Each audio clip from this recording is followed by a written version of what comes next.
Enseignants et enseignantes certifiés ou agrégés du privé et du public. Vous faites le même travail, vous avez les mêmes obligations de service et les mêmes missions d'enseignement. Vous avez passé les mêmes concours, vous êtes employé et rémunéré par l'État, mais la comparaison s'arrête là.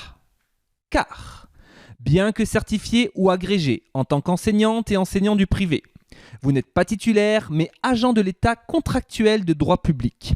Vous n'avez pas, par conséquent, la garantie de l'emploi.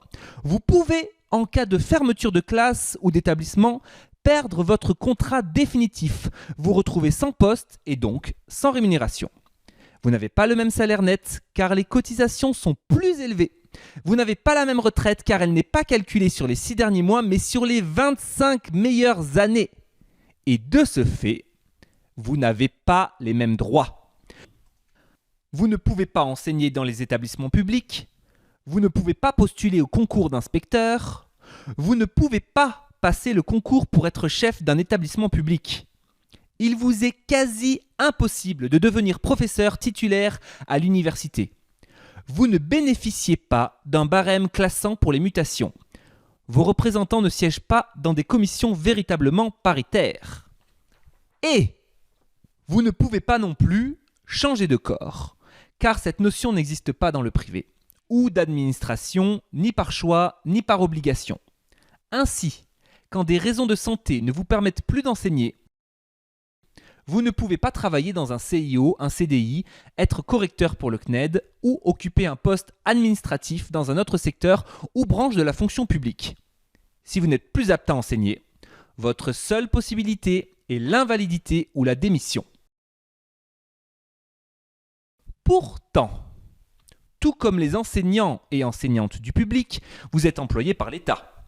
Le ministère vous paye, mais ne vous embauche pas. C'est le chef de l'établissement privé qui vous recrute en s'appuyant sur des critères obscurs tels que ne correspond pas au profil de l'établissement.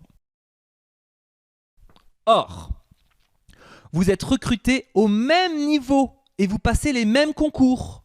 Les copies sont corrigées par le même jury qui ignore s'il s'agit de la copie de candidats du public ou du privé. Vous êtes inspecté et validé sur les mêmes critères par les inspecteurs et inspectrices de l'éducation nationale. C'est pourquoi, lors des élections, votons et faisons voter. Non aux réglementations spécifiques. Non à un sous-statut pour les enseignantes et enseignants du privé. Oui au statut de la fonction publique, car nous avons les mêmes concours, nous faisons le même travail, nous avons le droit d'avoir les mêmes droits.